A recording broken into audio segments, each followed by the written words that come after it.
ನಮಸ್ತೆ ಸ್ನೇಹಿತರೆ. ಇವತ್ತಿನ ನಮ್ಮ ಕತೆ ನಾನು ಕೊನೆಯ ಸಲ ಹೊಸದನ್ನ ಮಾಡಿದ್ ಯಾವತ್ತು ಅನ್ನೋ ಪ್ರಶ್ನೆಯಿಂದ ಶುರುವಾಗತ್ತೆ. ಒಮ್ಮೆ ನೀವು ನಿಮ್ಮನ್ನೇ ಕೇಳ್ಕೊಳ್ಳಿ, ನಾನು ಕೊನೆಯ ಬಾರಿ ಹೊಸದನ್ನ ಟ್ರೈ ಮಾಡಿದ್ದು ಯಾವಾಗ? ಸ್ವಲ್ಪ ಯೋಚಿಸಿ. ಬಹಳ ಜನರಿಗೆ ಉತ್ತರವೇ ಸಿಗೋದಿಲ್ಲ. ಯಾಕೆ ಗೊತ್ತಾ? ಯಾಕಂದ್ರೆ ನಾವು ನಮ್ಮ ಜೀವನವನ್ನ ರಿಪೀಟ್ ಟೆಲಿಕಾಸ್ಟ್ ತರ ಬದುಕ್ತಾ ಇದ್ದೀವಿ.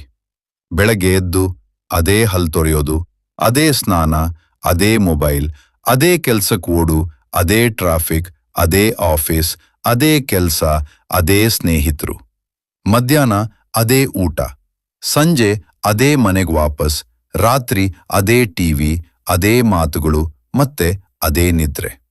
ಇದೇನಾ ಜೀವನಿದ್ರೆ? ಇದೇನಾ ಜೀವನ? ಹೀಗೆ ದಿನದಿನಕ್ಕೂ ಅದೇ ಮಾಡ್ತಾ ಇದ್ದಾಗ ನಮ್ಮ ಜೀವನ ನಮ್ಗೆ ಬೋರ್ ಆಗ್ಬಿಟ್ಟಿದೆ ಅನ್ಸೋದಕ್ಕೆ ಅಚ್ಚರಿಯೇನಿಲ್ಲ. ಸ್ನೇಹಿತರೆ, ಬೋರ್ ಆಗೋಕೆ ಕಾರಣ ಲೈಫ್ ಅಲ್ಲ, ಹೊಸತನ ಇಲ್ದ ಜೀವನವೇ ಕಾರಣ. ಒಮ್ಮೆ ಕಲ್ಪನೆ ಮಾಡಿ, ಒಬ್ಬ ಹುಡುಗನಿಗೆ ತುಂಬಾ ಟ್ಯಾಲೆಂಟ್ ಇದೆ, ಆದ್ರೆ ಅವನನ್ನ ಸ್ಕೂಲ್ಗೆ ಕಳ್ಸೋದಿಲ್ಲ. ಏನಾಗುತ್ತೆ? ಅವನ ಟ್ಯಾಲೆಂಟ್ ಅಲ್ಲಿ ಮನೆದಲ್ಲೇ ನಿಂತು ಹೋಗುತ್ತೆ. ಅದೇ ತರ ನಮ್ಮ ಜೀವನ ಉತ್ಸಾಹ ಇದೆ, ಆದ್ರೆ ನಾವು ಅದನ್ನ ಬಳಸೋದೇ ಇಲ್ಲ. ಯಾಕೆಂದ್ರೆ ನಾವು ಹೊಸದನ್ನ ಟ್ರೈ ಮಾಡ್ತಿಲ್ಲ. ಅದಕ್ಕೆ ಜೀವನದಲ್ಲಿ ಜೋಶ್, ಖುಷಿ, ಉತ್ಸಾಹ ಕಡಿಮೆ ಆಗಿದೆ. ಆಗ ಏನ್ ಮಾಡ್ಬೇಕು? ತುಂಬಾ ಸರಳ. ಪ್ರತಿದಿನ ಒಂದು ಚಿಕ್ಕ ಹೊಸತನ. ಒಂದು ದಿನ ಸಂಗೀತ ಕಲೀರಿ, ಒಂದು ದಿನ ಡ್ಯಾನ್ಸ್ ಮಾಡಿ, ಒಂದು ದಿನ ಬರವಣಿಗೆ ಪ್ರಾಕ್ಟೀಸ್ ಮಾಡಿ, ಹೊಸ ಅಡುಗೆ ಟ್ರೈ ಮಾಡಿ, ಡ್ರಾಯಿಂಗ್ ಮಾಡಿ, ಡ್ರೈವಿಂಗ್ ಕಲೀರಿ, ಈಜ್ ಕಲೀರಿ, ಸ್ಪೋರ್ಟ್ಸ್ ಆಡಿರಿ, ಫೋಟೋಗ್ರಫಿ ಕಲೀರಿ.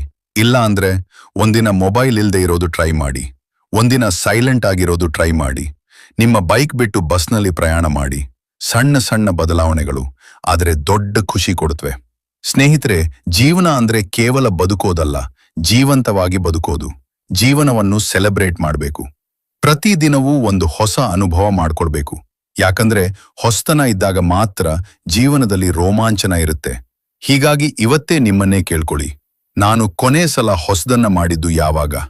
ಉತ್ತರ ಸಿಗದಿದ್ರೆ ಇವತ್ತೇ ಶುರು ಮಾಡಿ. ಒಂದು ಚಿಕ್ಕ ಹೊಸ ಪ್ರಯತ್ನ, ಒಂದು ಹೊಸ ಹೆಜ್ಜೆ.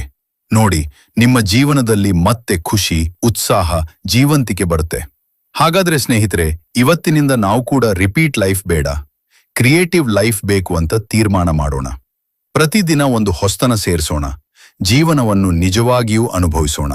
ಧನ್ಯವಾದಗಳು. ಪಾಸಿಟಿವ್ ಲೈಫ್ ನಾಲೆಡ್ಜ್ 333 ಚಾನೆಲ್ನ ವಿಡಿಯೋಸ್ ಇಷ್ಟವಾಗಿದ್ದರೆ ಲೈಕ್ ಮಾಡಿ, ಸಬ್ಸ್ಕ್ರೈಬ್ ಮಾಡಿ, ನಿಮ್ಮ ಸ್ನೇಹಿತರಿಗೆ ಶೇರ್ ಮಾಡಿ. ಧನ್ಯವಾದಗಳು.